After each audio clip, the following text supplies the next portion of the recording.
Okay, yesterday when I was talking to you about related rates, I told you it's kind of good news and bad news. The good news is that the derivatives don't look usually nearly as crazy as what we've been doing. So that implicit differentiation isn't nearly as difficult. Bad news is it's word problems, and a lot of you guys aren't big fans of that. So we are going to jump right into this, and it's going to be great. You're going to love it. Derivative is fancy for what? Slope. And slope is a fancy word for what? You know? I don't know what you said up there. Rate. So when they're asking you for the rate, they're asking about the slope, they're asking about the derivative. Those three words, they're not really interchangeable, I would say, but they do kind of indicate something. So when you see the word rate, your mind needs to go, oh, derivative. That's what we're talking about here. There are guidelines for solving the related rates problems on page 150. It's a pretty good little list of kind of ways to kind of go about these word problems. You guys are sitting mostly in pairs. If one of the two of you would go get books for both of y'all, that would be great. So everybody get books. Do you have one? Go ahead and open to page 150.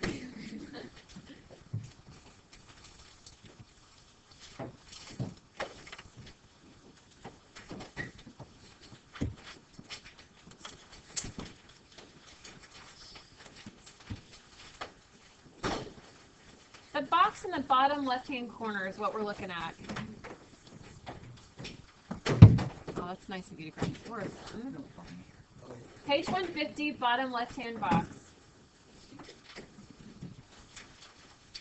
It's a pretty good place to go to if you read a problem and you're completely stuck. Go back to this box and kind of work yourself through these steps. The first step, Logan, what's it say?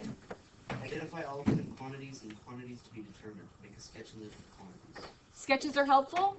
Really kind of helps kind of keep your brain straight. There's a couple on your assignment tomorrow where that sketch is really going to come in handy. And knowing your givens and your not givens. Now, that's been kind of the first step for things since you took Algebra 1, probably before then. And some of you guys, most of you probably have just sort of skipped that step. You're like, I kind of know what we're looking for. It really is going to be important probably today, especially as we get this stuff started, to kind of start writing out your givens and your not givens. Also, when you see dx over dt, you're thinking of this as a change in x over a change in time, distance over time. We're looking usually for speed or rate. Okay, so that's kind of where that derivative is coming from. These first two examples, that's not a real life application. It's just kind of to get your brain going so you can kind of see what's about to happen. It says to assume that x and y are both differentiable functions of t and find the required values for dy dt and dx dt. So here's what we know. If x times y equals 4, so there's our given equation, they want us to find dy dt. They don't know the derivative of y with respect to t. And they don't know that derivative when x is 8 and when dx dt, the derivative of x, with respect to t is 10. So let's take this equation and let's go ahead and find the derivative. So we have first times derivative of the second, oops, I'm going to do y prime out of habit, sorry. First times derivative of the second, which is dy over dt, plus second times derivative of the first, which is dx over dt. What's the derivative of 4? 0. Don't forget to take the derivative of both sides. So now that we've taken our derivative, we can plug in kind of our knowns. Are we given the x? Yes, it's 8. Times, are we given dy over dt? No, that's what we're looking for. Are we given a value for y? Sure? Somebody said yes. How would you get a half? Yeah, you're given the equation here. So we could just plug in 8 for x times y equals 4, so y must be a half. So we can put a half. And are we given dx over dt? It's 10. And now just solve for dy over dt.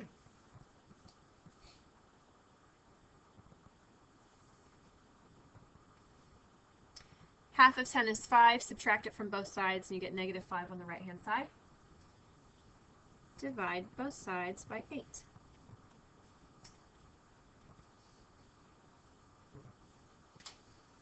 you will get some funky answers like this today.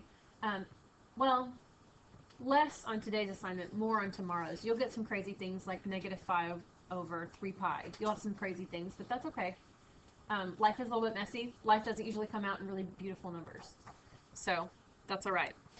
You guys try the next one by yourself. Try to tune me out. I'm going to keep talking in case you need it. We're given the same equation. We're looking for the derivative of x with respect to t, and we're given the x is 1, and the derivative of y with respect to t is -6. So again, we say first times derivative of the second plus second times derivative of the first equals derivative of 4 is 0. We're given an x this time, and this time it's 1. We're also given dy over dt is -6.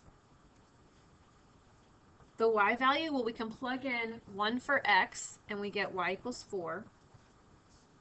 We don't know dx over dt. That's what we're looking for. I'm going to take 1 times -6, and I get -6, and I'm going to add it to both sides. I'm going to divide both sides by 4. And we get 3/2.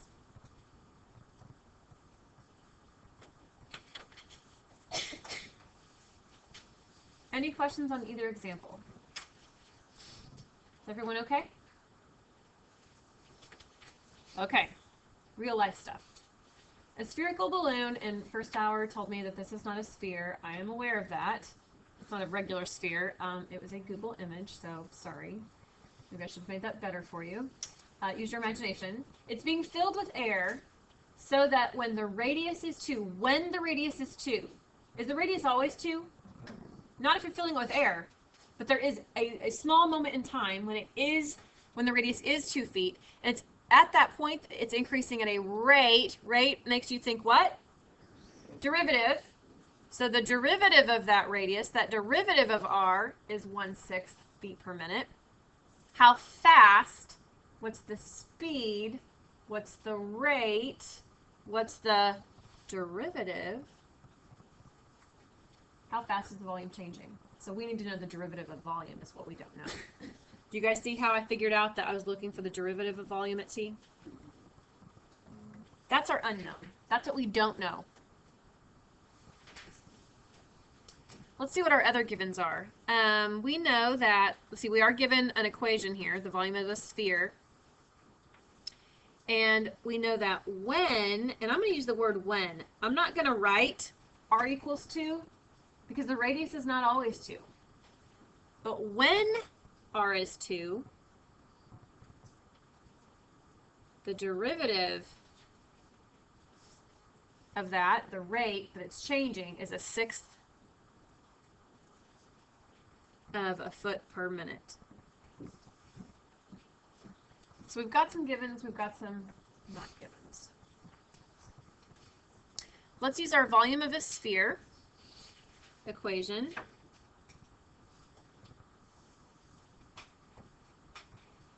And let's go ahead and find the derivative. So on the left, we have dv over dt equals, okay, we're finding the derivative here. Do we need to use product rule? Yeah. Do you?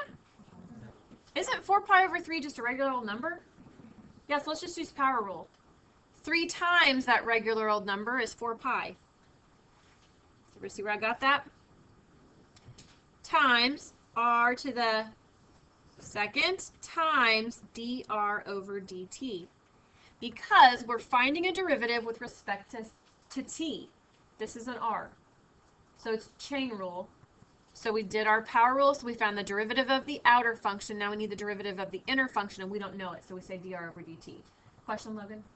So where did the 3 go for the 3? It was 4 over 3 pi times 3 over 1, so they canceled. Oh. Good question. Wait, hold on, that didn't make sense. Okay, Where did you just pull up that 3 over 1? right here. 3 times this whole thing right here. It's okay. It's okay. I'm glad you asked. I would rather you know than not. Everybody okay now? Okay. It's okay. All right, let's plug in what we know. Do we know dv over dt? No, we don't. That's what we're looking for. Equals. Do what, Ocean? You okay? Okay, R, do we have a radius? We do. Whoopsies. The radius is 2, and when it's 2, it's changing at a rate of 1/6 of a foot per minute.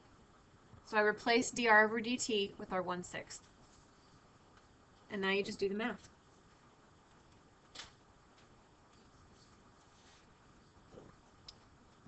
Times 16 pi over 6 gives us 8 pi over 3.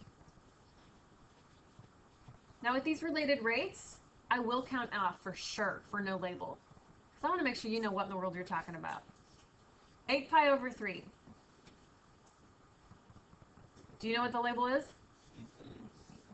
It's the rate that it's changing, and it's volume that's changing. So is this going to be a cubic measure, a squared measure, regular one? Cubic.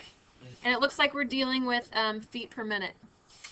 So cubic feet per minute. And tomorrow on your assignment, I'm going to make you write out the sentence, and you'll kind of see why tomorrow. But we're going to say that the volume is changing at a rate of blah, blah, blah, blah. And that seems kind of redundant, but there's some tricky ones tomorrow, and there's a reason I need you to write the whole sentence. Questions? All right, let's keep going. Next one. A ladder. A 5-meter ladder is leaning against a wall, and it begins sliding down the wall so that the bottom of the ladder is sliding away from the wall. How fast is the ladder sliding down when the foot of the ladder is 4 meters from the wall and the foot of the ladder is moving away at 2 meters per second? It's a really crappy ladder, I think. Or I don't know, maybe some little toddler grabbed the bottom rung and they're pulling it out, you know? I think it's funny to tease daddy and pull it out. I don't know. So, our ladder, guys, it says that it's 5 meters. Is it always 5 meters? Is that going to change? No, that is something that does not change. Let's see. The question is asking how fast, what's the rate, derivative, is that ladder sliding down? So this is the piece right here that we're looking for. And probably by looking at this little triangle, it'd probably be safe to call this a y and this an x. Probably be smart. So they want to know the derivative of y with respect to t. So dy over dt, we don't know. We don't know how fast that thing is sliding down. When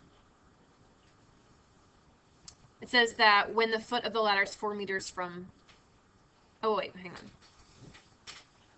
When the foot of the ladder is 4 meters from the wall, so x is 4. Huh? The foot of the ladder is 4 feet. It says that it's 4 meters from the wall. You sure? Okay. And it says that at that point it's moving away at a rate of 2 meters per second, meaning the derivative of x is 2 meters per second.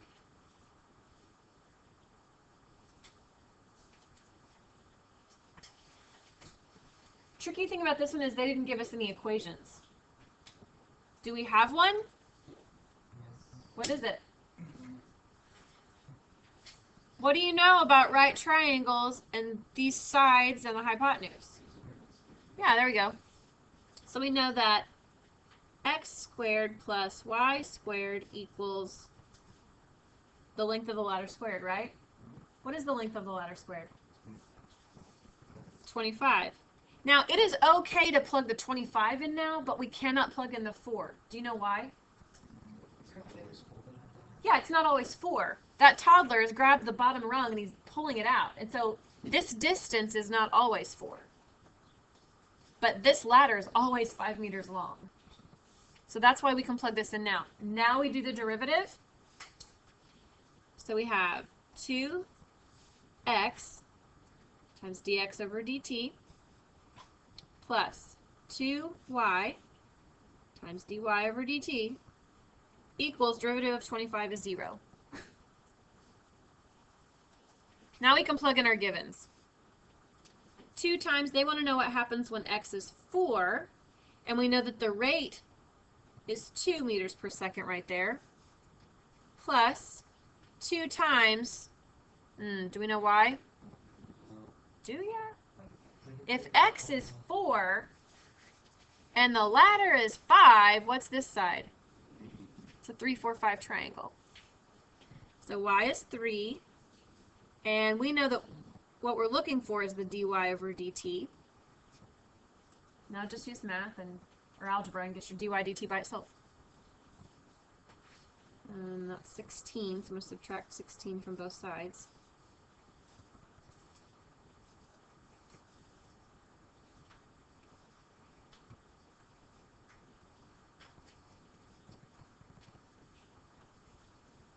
You put the label on it before I do.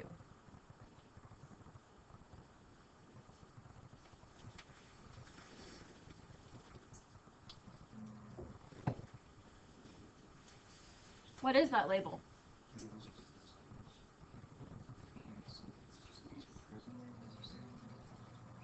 They were asking about the rate that this one line, that distance is changing.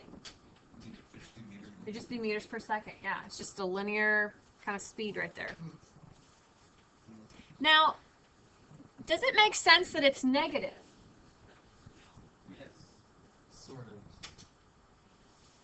Is that ladder going up the wall or down the wall? Yeah. So it makes sense that it would be negative. And this is where the statement is going to help you tomorrow. The question says, how fast is it sliding down? You can't have a double negative here. How fast is it sliding down? It's sliding down at a rate of 8/3 meters per second.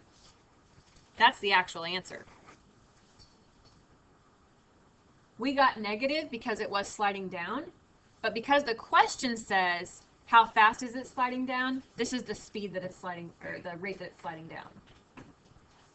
If it said, what is the rate of the top of the ladder moving, then you could say negative 8/3. Do you guys see the difference? So we have to change it or That's why tomorrow you're going to start writing the whole sentence. So that depending on how you write the sentence, I'll know if it should be positive or negative based on your answer. Good question. Alrighty.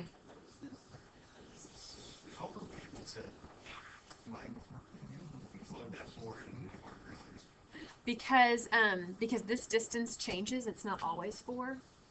Yeah. And that's why you plug it in after the derivative. But you're able to plug the 5 in before the derivative because that's not going to change. The ladder's always the same length. Good question. All right, let's look at example 3.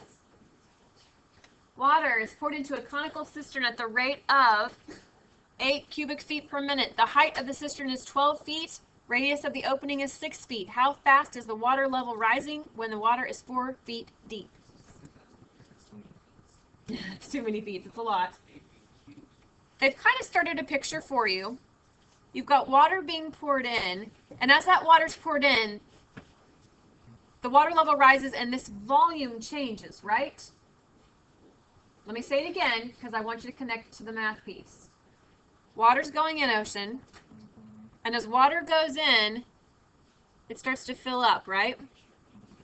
So what's changing about the cone is, yeah, the height of the water, but also the volume. The entire volume is changing at this rate. So there's one given. They gave us dV over dt this time. Okay, I have lots of people talking, and I realize it's kind of about the problem. Does everybody know how I knew that it was dV over dt is 8? Because it This volume is changing because that's how fast the water's going in. And yes, the cubed also gives it away, and I like that too. And you do need to kind of be smart about that. Because it says 8 feet cubed per minute, there's a great hint that that's connected to volume. Smart. Very smart. Okay? The height of the cistern, this whole thing, is 12 feet tall. And so that the radius is 6 feet. How fast is the water level rising? What's the rate of the water level rising? So they didn't use this word, but don't you think we probably ought to call that height? Because in your equation, you've got height. So they want to know the speed, the rate, the derivative of the height. So dh over dt is what we don't know.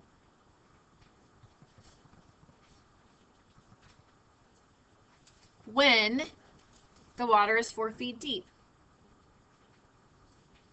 When what equals 4? Height, good. The height of the water is 4 feet deep.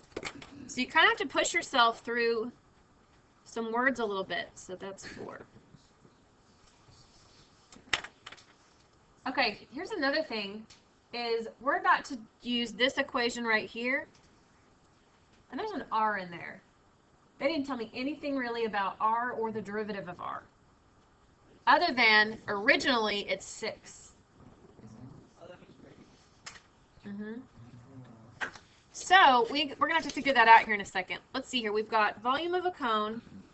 I know that I'm about to take the derivative of this thing. But before I do that, I'm going to replace this r with something else. We can't replace it with 6 because we're talking about this cone, not the big cone. Do you guys know that you see this relationship between the height and the radius? Isn't the radius half of the height? Just half it. So it would be 2. So can't we change this? Well, we can't put in a 2 now because it's not always 2. It changes. Whoa, hold on. Let me finish. Right here, we're saying that when the height is 4, is it always 4? No, water is still being poured into that thing, which means the radius is not always 2. It's going to continue to get larger the more water that goes into it. What I'm looking for you to do is to change this little r. If r is half of h, then can't we write it like that? I guess. Yes. H over 2. Half of h is r. I'm going to rewrite this and kind of clean it up a little bit. If I multiply, and I'm going to put this guy over 1, I'm going to put this guy over 1. If I multiply all my tops together, I get pi h cubed. If I multiply all the bottoms, Where'd you get the cube? h squared times h. Good question. It's okay. On the bottom, I've got 2 squared times 3, so I have a 12. And for some of you, that might freak you out to write it like that, so you might want to write it like this. It's the same thing. It's 12 because 2 squared times 3. Don't forget to square the 2. Yes, sir. Does the h cube still have that pi over it, or does it still have to be with pi? It's not over pi. Pi is on the top. Logan, does that make sense? Yes. Okay. All right, so let's keep going. Derivative. dv over dt equals, do you need to use product rule? No, it's just a number. So 3 times pi over 12. 3 pi over 12 reduces to pi over 4 times h to the second times dh over dt.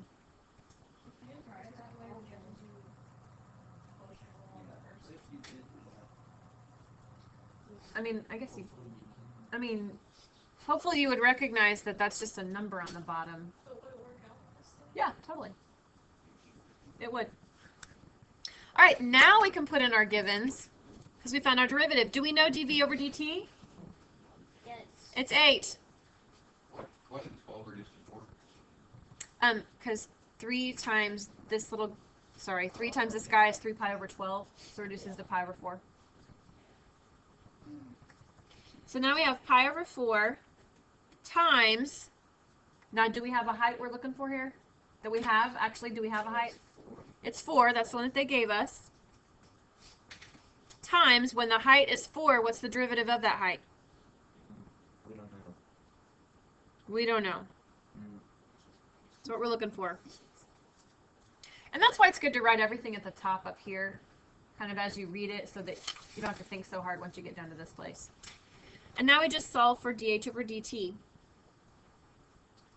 So this is going to be 16 pi over 4, so that's 4 pi. Divide both sides by 4 pi. And we get 2 over pi.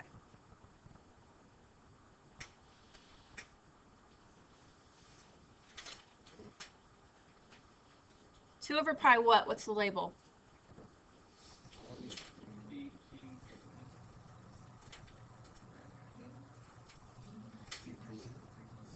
Feet per minute.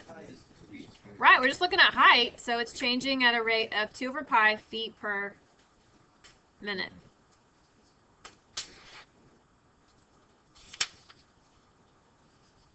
Okay? All right, there's sort of your introduction. Your assignment is page 154, 2 to 22 even.